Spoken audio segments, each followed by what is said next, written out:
ابون مبارکه سوره چې د قرآن عظیم الشان 4 سوره ده په مدینه منوره کې را نازله شوې ده. 18 مبارک آیاتونه لري. تلاوت او پښتو ترجمه یې له لومړي آیت څخه اورئ. اعوذ بالله من الشیطان الرجیم. پناه وړم الله تعالی شړل شوي شیطان څخه. بسم الله الرحمن الرحیم. د الله په نوم چې ډیر زیات مهربان پورا رحم لرونکی دی. يسبح لله ما في السماوات وما في الأرض له الملك وله الحمد وهو على كل شيء قدير. الله په پاکی سره یادوي هر هغه څه چې په اسمانونو کې دي او هر هغه څه چې په ځمکه کې دي. د همغه بادشاهي ده او د همغه لپاره ثنا ستاینه ده او هغه پر هر څه قادر ده. هو الذي خلقكم فمنكم كافر ومنكم مؤمن والله بما تعملون بصير.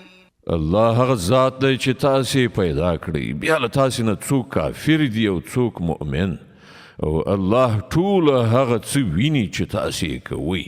خلق السماوات والأرض بالحق وصوركم فأحسن صوركم وإليه المصير. غزمک و اسمانونه بر حق پیدا کړی دي او ستاسو صورتونه یې ښکلي جوړ کړل او د هغه لوري ته په پای کې ورګرځېدل دي.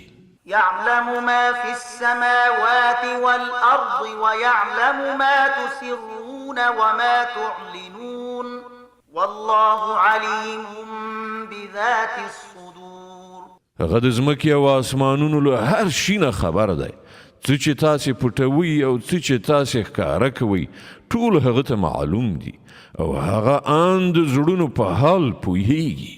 ألم يأتكم نبأ الذين كفروا من قبل فذاقوا وبال أمرهم ولهم عذاب أليم. آیا تاسو ته د هغو خلکو څه خبر نه دی رسېدلی چې له تاسو نه مخکې کفر اختیار کړی او بیا یې د خپلو ناوړه عملونو خوند وڅاکه؟ وړاندې د هغو لپاره یو دردناک عذاب دی. ذلك بأنه كانت تأتيهم رسلهم بالبينات فقالوا أبشر يهدوننا فكفروا وتولوا واستغنى الله والله غني حميد. د دې عاقبت وړ هغوی ځکه شول چې هغو ته د هغوی پیغمبران له څرګندو روښانه دلیلونو سره راغلل خو هغوی وویل آیا انسان موږ ته لارښوونه کوي؟ په دې توګه یې له منلو نه انکار وکړ او مخې ترې واړاو. هله نو الله هم له هغو نه بې پروا شو او الله خو بېنیازه او خپله په خپل ذات کې ستایل شوی دی. زعم الذين كفروا أن لن يبعثوا قل بلى وربي لتبعثن ثم لتنبؤن بما عملتم وذلك على الله يسير.